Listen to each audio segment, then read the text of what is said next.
ಆತ್ಮೀಯ H16 news ಅರ್ಥಾತ್ ಹೇ ಸೀತಾರಾಮಗೆ ಸ್ವಾಗತ. ನಾವು ನಿಮ್ಮ MI ಅಥವಾ ಮಲ್ಲಪ್ಪ ಜೋತ್ ಅವರು. ಆದ್ಮೇಲೆ ವಿಶೇಷವಾಗಿ ರಾಹುಲ್ ಗಾಂಧಿ ನೇರವಾಗಿ ಮತಗಳ್ಳತನದ ಆರೋಪವನ್ನು ಮೋದಿಯವ್ರ ತಲೆ ಕಳ್ತಾ ಇದ್ದಿದ್ದು ನೀವು ನೋಡ್ತಾ ಇದ್ದೀರಿ.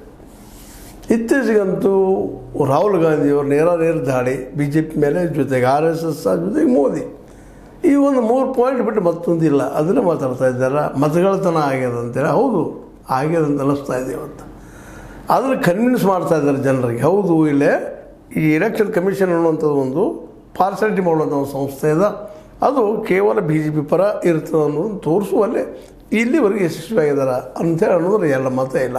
ಸ್ವತಂತ್ರವಾದ ಮೀಡಿಯಾಗೆ ಬೇಕಾಗಿರುವುದು ಸ್ವತಂತ್ರ ಧ್ವನಿ. ಆ ಸ್ವತಂತ್ರ ಧ್ವನಿ ಉಳಿಸಲು ನೀವು ಮಾಡಬೇಕಾದದ್ದು ಇಷ್ಟೇ. ಅದೇನಪ್ಪಾ ಅಂತಂತಂದ್ರೆ ನಿಮ್ಮ ಕೈಲಾದಷ್ಟು ಸಹಾಯ ಈ ಚಾನಲ್ಗೆ ಮಾಡಿ ಹಾಗೂ ನಿಮ್ಮ ಧ್ವನಿಯನ್ನು ಕಾಪಾಡಿಕೊಳ್ಳಿ. ಯಾಕಂದರೆ ಅನೇಕ ಕಡೆಗಳಲ್ಲಿ, ಅದರಲ್ಲೂ ಮಾಧವಪುರದಲ್ಲಿ ಏನಾಯಿತು, ಕರ್ನಾಟಕದಲ್ಲೇ ಮಾಧವಪುರದಲ್ಲೇ ಆ ಎಣಿಕೆಯಿಂದಾಗಿ ಅಲ್ಲಿ ನಡೆದಂಥ ಗದ್ದಲಗಳಿಂದಾಗಿ ಇಂಥ ಅನೇಕ ನಾವು ತೋರಿಸೋಣ ಅಂತ ಹೇಳಿದ್ರು. ಇತ್ತೀಚೆಗಂತೆ ಮತ್ತೊಂದು ದೊಡ್ಡ ಮಾತನ್ನು ಮಾತಾಡಿಬಿಟ್ರು. ಹೈಡ್ರೋಜನ್ ಬಾಂಬ್ನಂಥ ಮಾಹಿತಿ ನಮ್ಮ ಕಡೆ ಇದಪ್ಪ ಅಂದ್ರೆ, ಹೈಡ್ರೋಜನ್ ಬಾಂಬ್ ಅನುಬಾಂಬ್ಗಿಂತಲೂ ಹೆಚ್ಚಿಂದದು. ಅದೇನಾದರೂ ಆಯ್ತಪ್ಪ ಅಂದ್ರೆ ನಮ್ಮ ಮೋದಿಯವರ ಮುಖ ತೋರಿಸೋ ಸಾಧ್ಯ ಇಲ್ಲ ಅನ್ನೋಷ್ಟು ಮಾಡಿ ಮಾತಾಡ್ತಾ ಇದ್ದಾರೆ.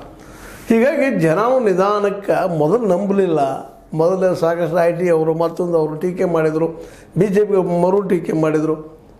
ಆದರೂ ಈ ಸಲ ಮಾತ್ರ ಮೋದಿ ಅವರಿಗೆ ಈ ನೇರ ದಾಳಿಯಿಂದಾಗಿ ಸಾಕಷ್ಟು ಹಾನಿ ಆಗಲಿಕ್ಕೆ ಅನ್ನೋದ್ರಲ್ಲಿ ಎರಡು ಮಾತಿಲ್ಲ.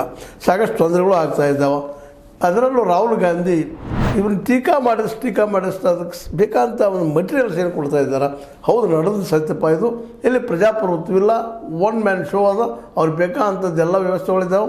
ಇಲ್ಲಿ ಯಾವ ಸ್ವಾಯತ್ತ ಸಂಸ್ಥೆಗಳಿಗೂ ಸ್ವಂತಿಕೆ ಇಲ್ಲ. ಅವು ಕೇವಲ ಸರ್ಕಾರದ ಪರ ಇದ್ದಂಥವು ಅನ್ನುವಂಥ ಮಾತನ್ನು ತೋರಿಸಿಕೊಳ್ಳೋದೇ ಭಾಳಷ್ಟು ಯಶಸ್ವಿಯಾಗಿದ್ದಾರೆ.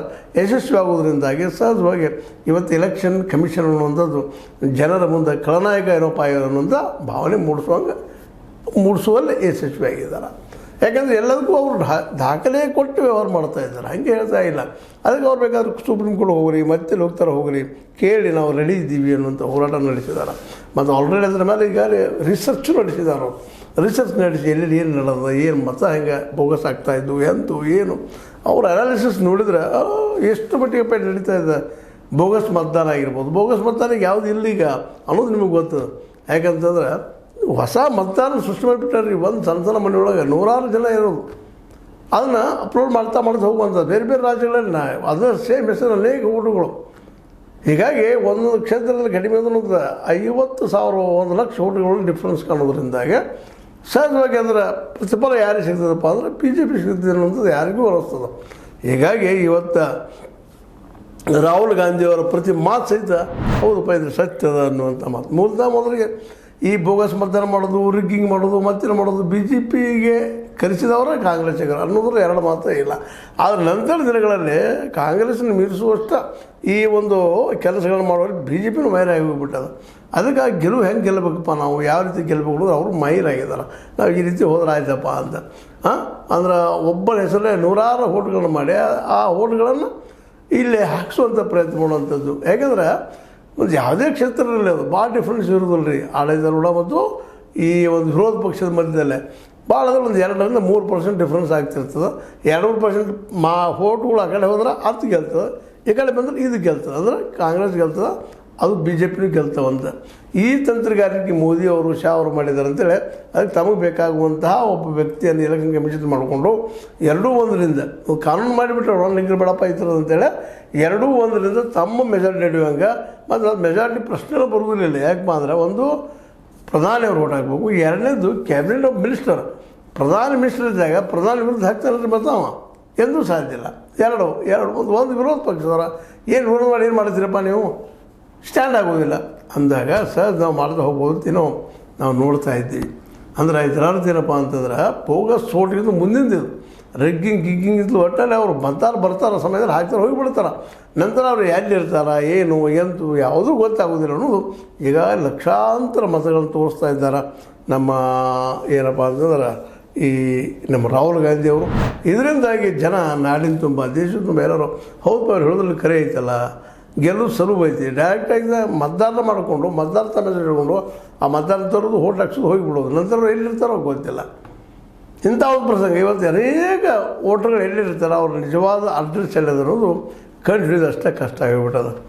ಅದಕ್ಕಾಗಿ ಈಗ ಮುಖ್ಯವಾಗಿ ನಮ್ಮ ಈ ರಾಹುಲ್ ಗಾಂಧಿಯವರ ಈ ಒಂದು ವಾದವನ್ನು ಮೊದಲಿಗೇನೋ ನಿರ್ಲಕ್ಷ್ಯ ಮಾಡ್ತಾಯಿದ್ರು.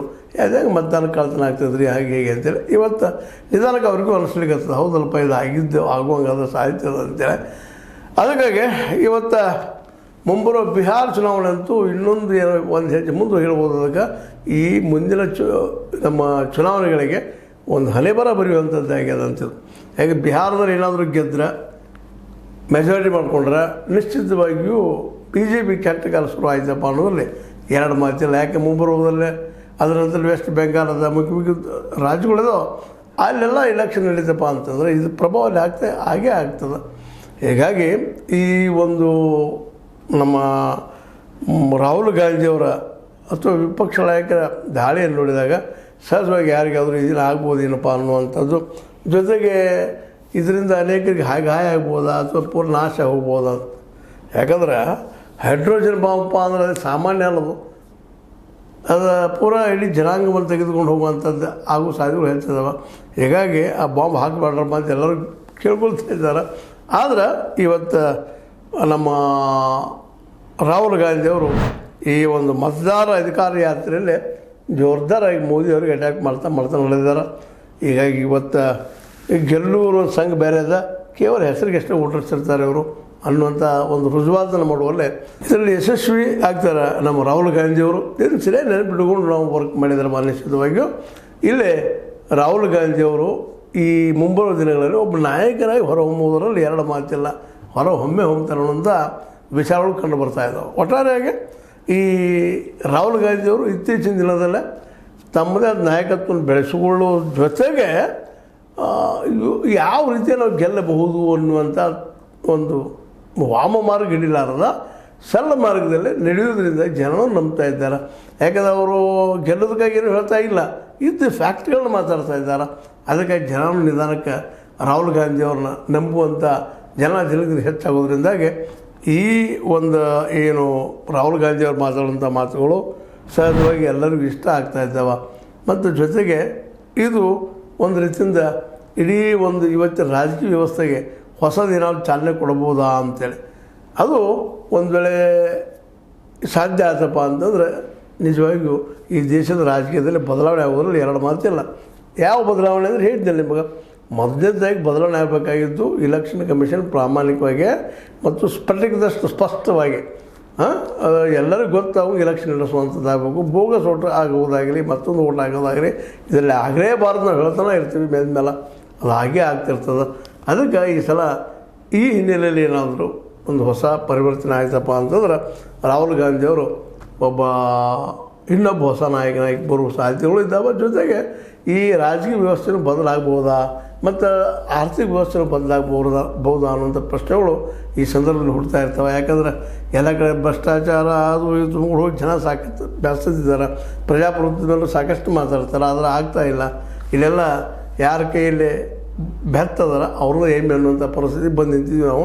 ಇಂಥ ಪ್ರಸಂಗದಲ್ಲ ನಮ್ಮ ರಾಹುಲ್ ಗಾಂಧಿ ಅವರು ಇಲ್ಲಪ್ಪ ನರೇಂದ್ರ ಮೋದಿಯವರು ಇದ್ದಾರೆ, ಅವರ ಅಧಿಕಾರ ಬದಲಾಯಿಸೋದು ಅನಿವಾರ್ಯ ಐತೆ ಅನ್ನುವಂಗೆ ಇವತ್ತು ಮಾತುಗಳು ಕೇಳಿ ಬರ್ತಾ ಇದ್ದಾವೆ. ಏನಾಗ್ತದೋ ಗೊತ್ತಿಲ್ಲ.